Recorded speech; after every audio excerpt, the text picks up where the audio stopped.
Welcome to our channel me and my life. இன்னைக்கு நம்ம சேனல்ல என்ன பார்க்க போறோம் அப்படின்னா, ரொம்ப ரொம்ப கம்மியான மேக்கப் ப்ராடக்ட் யூஸ் பண்ணி பிளஸ் ஒரு சில சின்ன சின்ன விஷயங்கள் ஃபாலோ பண்றது மூலமா நம்மளை எப்படி எப்பவும் பிரைட்டா பிரசன்டபிளா வச்சுக்கிறது அப்படின்னு தான் இந்த வீடியோல நான் உங்ககிட்ட ஷேர் பண்ணிக்க போறேன். வீடியோக்குள்ள போறதுக்கு முன்னாடி நீங்க நம்ம சேனலை சப்ஸ்கிரைப் பண்ணலன்னா மறக்காம சப்ஸ்கிரைப் பண்ணிக்கோங்க. அப்படியே பக்கத்துல வர பெல் ஐக்கானை கிளிக் பண்ணி ஆல் அப்படின்ற பட்டனை கிளிக் பண்ணி செட் பண்ணி வச்சுக்கோங்க. அப்பதான் நான் இமெயில் போட போற புது புது வீடியோஸ் எல்லாம் உங்களுக்கு நோட்டிபிகேஷன்ல காட்டும். நம்ம எல்லாருக்குமே பாத்தீங்க அப்படின்னா நம்மள எப்பவும் நீட்டா பிரசன்டபிளா அழகா வச்சுக்கிறது ரொம்ப பிடிக்கும். நம்மளோட ஒவ்வொரு ஸ்கின் டைப்பும் சரி, ஸ்கின் டோனும் சரி, ஒவ்வொரு விதத்துல அழகுன்னே சொல்லலாம். அதை எப்பவும் எப்படி ஃப்ரெஷ்ஷா மெயின்டைன் பண்ணிக்கிறது பிளஸ் அதை எப்படி இன்னும் கொஞ்சம் என்ஹான்ஸ் பண்ணி காட்டுறது, அதுக்கான விஷயங்கள் தான் இந்த வீடியோல நம்ம பார்க்க போறோம். ஸோ அதுக்கு நிறைய இன்வெஸ்ட் பண்ணி மேக்கப் ப்ராடக்ட்ஸ் எல்லாம் வாங்கி அப்படிதான் நம்மள அழகா வச்சுக்கணும் அப்படின்ற கட்டாயம் கிடையாது. மேக்கப் ப்ராடக்ட்ஸ் யூஸ் பண்ணலாம், அது ஒவ்வொருத்தரோட விருப்பத்தை பொறுத்தது. ஒரு நம்மள சில பேருக்கு பாத்தீங்க அப்படின்னா மேக்கப் ஜாஸ்தியா பண்ணிக்கிறது பிடிக்காது. பட் எப்பவும் ஃப்ரெஷ்ஷா ஒரு நீட்டான லுக்ல இருக்கணும் அப்படின்னு சொல்லி விருப்பப்படுவோம் இல்லையா? ஸோ அவங்களுக்கான மெயினான டிப்ஸ் தான் இன்னைக்கு இந்த வீடியோல நம்ம பார்க்க போறோம். டிப்ஸ் என்ன அப்படின்னு பார்க்கறதுக்கு முன்னாடி ஒரு முக்கியமான விஷயம் சொல்லிடுறேன். இதுல நான் மேக்கப் ப்ராடக்ட் அப்படின்னு மென்ஷன் பண்ணியிருந்தேன் இல்லையா? அது நீங்க நினைக்கிற மாதிரி ஃபவுண்டேஷனோ இல்ல கிரீம்ஸ் ஏதாவது யூஸ் பண்றது, இல்ல கன்சீலர் யூஸ் பண்றது, இல்ல ஐ ஷேடோ, இந்த மாதிரி கொஞ்சம் ஹெவியான மேக்கப் ப்ராடக்ட்ஸா இல்லாம ரொம்ப ரொம்ப சிம்பிளா நம்ம போட்டிருக்க மேக்கப்பே தெரியாது அந்த அளவுக்கு ஒரு சிம்பிளா என்ன விஷயங்கள் யூஸ் பண்ணி நம்மள நல்லா பிரைட்டா எப்பவும் காட்டிக்கலாம் அப்படின்றது தான் இந்த வீடியோல ஷேர் பண்ண போறேன். ஸோ மேக்கப் ப்ராடக்ட் அப்படின்னு சொன்னோன்னே ரொம்ப ஹெவியான மேக்கப் ப்ராடக்ட்ஸா இருக்குமோ அப்படின்னு நீங்க யோசிக்க வேண்டாம். இப்போ வாங்க நம்ம டிப்ஸ் என்ன அப்படின்றத பார்த்துக்கலாம். நம்ம ஃபேஸில் ரொம்ப எக்ஸ்ப்ரெசிவாக இருக்கக்கூடிய விஷயங்கள் அப்படின்னு பார்த்தீங்கன்னா ஐப்ரோஸ், ஐஸ், அதுக்கப்புறமா லிப்ஸ். இப்போ நம்ம ஃபஸ்ட்டு ஐப்ரோஸ் பற்றி பார்க்கலாம். ஐப்ரோஸ் பொறுத்த வரைக்கும் ஒவ்வொருத்தருக்கும் ஒவ்வொரு மாதிரியான ஷேப்பில் இருக்கும். பட் நம்ம அதை எப்படி கரெக்டாக மெயின்டைன் பண்ணிக்கிறோம், அதை எப்படி ஷேப்பப் பண்ணிக்கிறோம் அப்படின்றத பொறுத்து நம்மளோட லுக்கே சேஞ்ச் ஆகும். அதை நீங்கள் உங்களோட ஃபேஸ்க்கு தகுந்த மாதிரி அழகாக மெயின்டைன் பண்ணிக்கிட்டீங்க அப்படின்னா உங்களோட ஃபேஸை இன்னும் என்ஹான்ஸ் பண்ணி காட்டும், இன்னும் பிரைட்டன் அப் பண்ணி காட்டும். ஃபார் எக்ஸாம்பிள் உங்களுக்கு ரொம்ப அடர்த்தியான புருவங்களாக இருக்குது அப்படின்னா நீங்கள் 20 days ஒன்ஸோ இல்லை 30 days ஒன்ஸோ ட்ரிம் பண்ணிக்கலாம், இல்லை த்ரெட் பண்ணி அதை கரெக்டாக மெயின்டைன் பண்ணிக்கலாம். இல்லை உங்களுக்கு நேச்சுரலாகவே ரொம்ப அழகான புருவங்களாக இருக்குது, கரெக்டான ஷேப்பில் இருக்குது அப்படின்னா ஜஸ்ட் நீங்கள் அதுக்கு பென்சில் யூஸ் பண்ணிக்கலாம். ஐப்ரோ பென்சில் உங்களோட புருவத்தில் இருக்க அந்த ஹேருக்கு தகுந்த மாதிரி டார்க் ப்ரௌனோ இல்லை பிளாக் பென்சிலோ யூஸ் பண்ணி அதை இன்னும் பிரைட்டன் அப் பண்ணுறது மூலமாக உங்களோட லுக் பார்த்தீங்க அப்படின்னா எப்பவும் ஃப்ரெஷ்ஷாக இருக்கும். இப்போ என்னோடய ஐப்ரோஸ் பொறுத்த வரைக்கும் பார்த்தீங்கன்னா எக்ஸ்ட்ராவாக அங்கங்கே ஒரு சில குட்டி குட்டி ஹேர்ஸ் மட்டும் இருக்கும். அதை ரிமூவ் பண்ணிவிட்டு ஒரு டார்க் ப்ரௌன் பென்சில் யூஸ் பண்ணாலே என்னோடய ஃபேஸ்க்கு கரெக்டாக இருக்கும், இன்னும் நல்லா ஒரு பிரைட்டான லுக் கொடுக்கும். அதனால நான் அந்த மாதிரி தான் எப்போவும் என்னோடய ஐப்ரோஸ் மெயின்டைன் பண்ணிக்குவேன். செகண்ட் டிப் பார்த்திங்கன்னா நம்மளோட லிப்ஸ்க்கானது. லிப்ஸை எப்போவும் மாய்ஸ்சரைசிங்காக, ஹைட்ரேட்டிங்காக, அதே நேரம் ஹெல்த்தியாக வச்சுக்கிறது ரொம்ப ரொம்ப முக்கியம். அதுக்கு நீங்கள் வீக்லி ட்வைஸ் ஸ்க்ரப் பண்ணலாம். ரெகுலராக ஒரு லிப் பாம் யூஸ் பண்ணிக்கலாம்.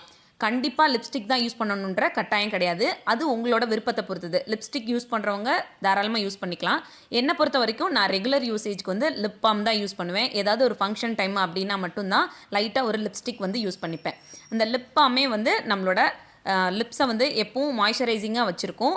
அதே நேரம் நம்மளோட ஃபேஸை ரொம்ப ஃப்ரெஷ்ஷாக காட்டிக்கிறதுக்கு இந்த லிப் பாம் ரொம்பவே யூஸ்ஃபுல்லாக இருக்கும். ஸோ என்னை பொறுத்த வரைக்கும் ரெகுலர் யூசேஜ்க்கு லிப் பாம் ஒரு சூப்பரான ஆப்ஷன் தான் சொல்லுவேன். தேர்ட் டிப் பார்த்திங்கன்னா கண்களுக்கானது. நம்மளோட கண்ணை ரொம்ப ஃப்ரெஷ்ஷாக அழகாக காட்டிக்கணும் அப்படின்னா சிம்பிளாக ஒரு காஜல் யூஸ் பண்ணால் போதும், கண் மை யூஸ் பண்ணாலே போதும், அவ்வளோ அழகாக இருக்கும் நம்மளோட கண். நம்மளோட பாட்டி காலத்துலேருந்தே பார்த்திங்க அப்படின்னா கண்ணுக்கு மை போடுறது ரொம்ப வழக்கமான ஒரு விஷயம். அப்படி கண்ணுக்கு மை போட்டுட்டு நீங்கள் பார்த்தீங்கன்னா நம்மளோட முகமே பார்த்திங்கன்னா அவ்வளோ பிரைட்டாக காட்டும். கண்ணில் அந்த மை போடுறது அவ்வளோ அழகாக காட்டும் நம்மளை. ஸோ உங்களுக்கு நல்ல பெரிய கண்களாக இருக்குது, இல்லை ரொம்ப குட்டியான கண்ணாக இருக்குது அப்படின்னா அதுக்கு தகுந்த மாதிரி காஜல் அப்ளை பண்ணிக்கோங்க. அது உங்களோட லுக்கை இன்னும் ஃப்ரெஷ்ஷாக காட்டும். நீங்கள் உங்களோட கண்ணுக்கு ரொம்ப ஜாஸ்தியாக ஒரு ஐ ஷேடோ போடணும், இல்லை ஒரு மஸ்காரா போடணும், இந்த மாதிரிலாம் கூட அவசியமே கிடையாது. நீங்கள் ஜஸ்ட் ஒரு காஜல் அப்ளை பண்ணிகிட்டே பாருங்கள் அது எவ்வளோ அழகாக இருக்குது அப்படின்னு.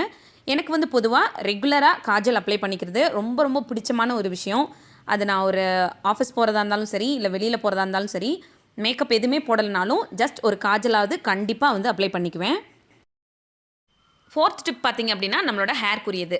ஹேரை பொறுத்த வரைக்கும் நம்மளோட ஃபேஸ் ஷேப்புக்கு தகுந்த மாதிரி ஒரு ஹேர் கட் பண்ணிக்கலாம். அப்படி இல்லைன்னா ஹேர் ஸ்டைல் பண்ணிக்கலாம்.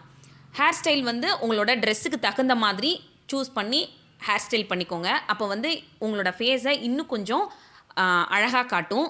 அதே மாதிரி நீங்கள் ரெகுலராக ஒரு ஹேர் ஸ்டைல் பண்ணிக்கிறீங்க அப்படின்னா முக்கியமாக அது கம்ஃபர்டபுளாக இருக்க மாதிரி பார்த்துக்கோங்க. இப்போ நீங்கள் ஒரு ஒர்க்கிங் பர்சனாக இருக்கீங்க, இல்லை ஹோம் மேக்கராக இருந்தீங்க அப்படின்னாலும் உங்களுக்கு எந்த ஹேர் ஸ்டைல் வந்து கம்ஃபர்டபுளாக இருக்கும், உங்களோட வேலைகளை வந்து டிஸ்டர்ப் பண்ணாமல் இருக்கும் அப்படின்றத கொஞ்சம் மைண்டில் வச்சுட்டு அந்த மாதிரியான ஹேர் ஸ்டைல் வந்து பண்ணிக்கோங்க. இப்போ போனிடெயில் போட்டுக்கிறீங்க, ஒரு பின்னல் போட்டுக்கிறீங்க, இல்லை ஒரு ஹை பன் போட்டுக்கிறீங்க, இதெல்லாம் வந்து ரொம்ப கம்ஃபர்டபுளான ஒரு ஹேர் ஸ்டைல்ஸ்.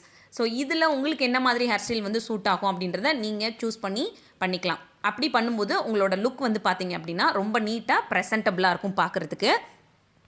லாஸ்ட்டாக நம்ம பார்க்க போகிற டிப் பார்த்தீங்கன்னா ட்ரெஸ் கோட். நம்மளோட ட்ரெஸ் கோட் வந்து எப்போவும் நீட்டாக இருக்கணும் அப்படின்னா 2 முக்கியமான விஷயம் இருக்குது. ஒன்று வந்து நம்மளோட பாடி ஷேப்புக்கு தகுந்த மாதிரியான ட்ரெஸ் வந்து சூஸ் பண்ணணும். 2வது விஷயம், அப்படி சூஸ் பண்ணக்கூடிய ட்ரெஸ் வந்து நம்மளுக்கு அந்த டே ஃபுல்லாக கம்ஃபர்டபுளாக இருக்குமா போட்டுக்கிறதுக்கு அப்படின்றத பார்க்கணும். இது 2 இருந்தாலுமே போதும், நம்ம பார்க்குறதுக்கு அவ்வளோ நீட்டாக ப்ரெசன்டபுளாக தெரியும். இப்போ நான் பார்த்தீங்க அப்படின்னா காலர்டு குர்த்தீஸ் வந்து எனக்கு ரொம்ப கம்ஃபர்டபுளாக இருக்கும். அதுதான் வந்து வியர் பண்ணியிருக்கேன். என்னோடய ஃபைனல் லுக் பார்த்தீங்க அப்படின்னா எந்த ஒரு மாய்ஸ்சரைசர் க்ரீம்ஸ் எதுவும் யூஸ் பண்ணாமல் ஜஸ்ட் ஃபேஸை வந்து வாஷ் பண்ணிவிட்டு ஐப்ரோ ஷேப் பண்ணி பென்சில் பண்ணியிருக்கேன், கண்ணில் காஜல் யூஸ் பண்ணியிருக்கேன், ஒரு லிப் பாம் யூஸ் பண்ணியிருக்கேன். வேறு எந்த மேக்கப் ப்ராடக்ட்ஸுமே நான் யூஸ் பண்ணல. அதே மாதிரி என்னோடய ஹேர் ஸ்டைலும் ட்ரெஸ் கோடும் பார்த்திங்க அப்படின்னா எனக்கு கம்ஃபர்டபுளாக ஒரு நீட்டான லுக் கொடுக்குற மாதிரி வியர் பண்ணியிருக்கேன். இந்த வீடியோவில் நான் உங்க கூட ஷேர் பண்ண டிப்ஸ் எல்லாமே உங்களுக்கு யூஸ்ஃபுல்லாக இருந்திருக்கும் அப்படின்னு நினைக்கிறேன். இன்னொரு யூஸ்ஃபுல்லான வீடியோவோட நான் உங்களை மீட் பண்ணுறேன். இந்த வீடியோ உங்களுக்கு பிடிச்சிருந்ததுன்னா வீடியோ லைக் பண்ணிட்டு நம்ம சேனலை மறக்காம சப்ஸ்கிரைப் பண்ணுங்க. தேங்க்யூ.